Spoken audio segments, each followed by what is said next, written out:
আজকে আমরা বানাবো একটা পেপার সামার ক্যাপ।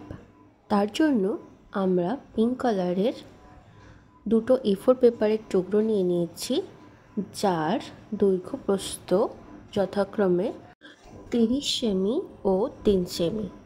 কাগজগুলোকে এইভাবে আঠা দিয়ে প্রথমে জুড়ে নিয়েছি আর শেষের দিকটা আঠা দিয়ে একটা রাউন্ড করে নিয়েছি। এরপর একটা হলুদ রঙের A4 পেপার নিয়েছি। যে পেপার রাউন্ডটা আমরা তৈরি করলাম সেটিকে আমরা এই ইয়েলো কালারের A4 পেপারের ঠিক উপরে রেখে পেন্সিল দিয়ে মার্ক করে নিয়েছি আর নিচের দিকেও মার্ক করে নিয়েছি, আর সেটাকে স্কেল দিয়ে জুড়ে নিয়েছি। আর নিচের দিকে ডাবল লাইন করেছি একটা, সেটা কী কারণে করেছি পরে দেখো। এই অংশটাকে কাটিং করে তারপর দেখো এই লাইন বরাবর আমি ছোট ছোট করে কাঁচি দিয়ে কেটে নিলাম, লাইনের উপরে যেন না যায়। এরপর এইভাবে ভাঁজ করে করে পুরো অংশটাকে মুড়ে নিলাম। টুপিটা তোমার বেস্ট ফ্রেন্ডের সাথে অবশ্যই শেয়ার করো, যাতে সেও সামারে এই টুপিটা বানিয়ে পরতে পারে।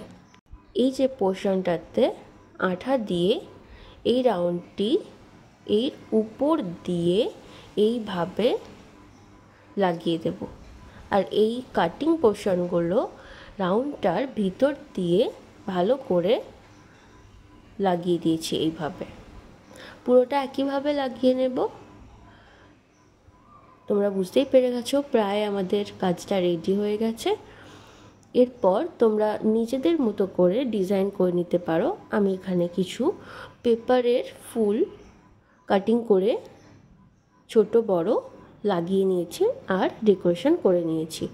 তোমরা এই ক্যাপটাকে একটু শক্ত কাগজ দিয়েও বেস দিতে পারো, যাতে আরও ভালো হয় টুপিটা।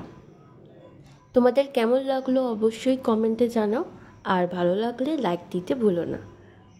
আর আমার চ্যানেলে যদি নতুন হয়ে থাকো অবশ্যই সাবস্ক্রাইব করো, কারণ আমি প্রতিদিন আমার স্টুডেন্টদের সাথে যা যা আমি এক্সপিরিয়েন্স করি সব তোমাদের সাথে শেয়ার করি। আর আমার স্টুডেন্টরা কেমন বানিয়েছে সেটাও প্লিজ কমেন্টে জানাও। আর আমার সাথে থাকার জন্য, আমাদের সাথে থাকার জন্য অনেক ধন্যবাদ। এভাবেই কোহেলির আর কোহেলির স্টুডেন্টদের সাথে থাকো। খুব তাড়াতাড়ি দেখা হচ্ছে পরের ভিডিওতে।